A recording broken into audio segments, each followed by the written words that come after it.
Valsad highway પર press લખેલી કારમાંથી 26,000નો દારૂ પકડાયો। એક અઠવાડિયામાં પ્રેસ લખીને દારૂની હેરાફેરીનો ત્રીજો બનાવ।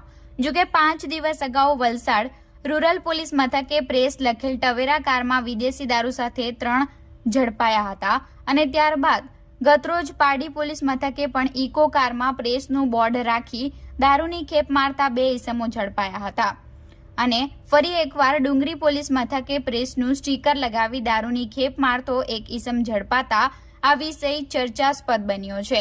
વલસાડ ડુંગરી પોલીસ મથકના પોલીસ જવાન જયેન્દ્ર હરિસિંહ જેઠવા સહિતના કોન્સ્ટેબલો દ્વારા વલસાડના હાઈવે પર ડુંગરી નજીક સોનવાડા ખાતે પ્રેસ લખેલી એક કારને રોકી ઝડપી લેતા ₹26,000નો દારૂ પકડાયો હતો। આ બનાવમાં પોલીસે ચાલકની ધરપકડ કરી 2 આરોપીને વોન્ટેડ જાહેર કર્યા છે। અત્રે નોંધનીય છે કે દારૂની હેરાફેરી પ્રેસ લખેલા વાહનોમાં થતા અચરજ સર્જાયું છે।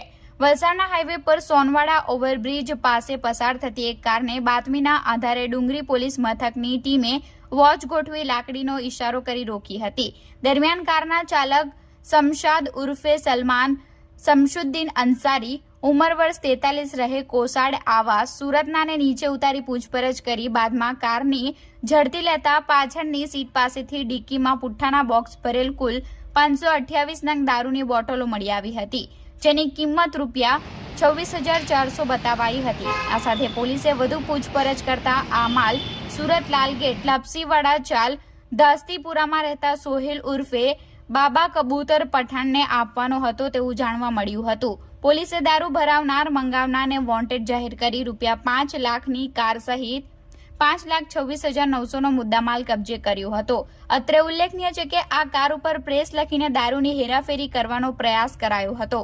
આ જ રીતે ચાલુ સપ્તાહે પારડી અને Valsad highway sugar factory Parnera પાસે પણ દારૂની હેરાફેરીના 2 બનાવમાં ઉપયોગમાં લેવામાં આવેલી કાર ઉપર પ્રેસનું જ લખાણ લખી પ્રેસનો દુરુપયોગ કરવામાં આવ્યો હતો, જેને પોલીસે ઝડપી લીધા હતા।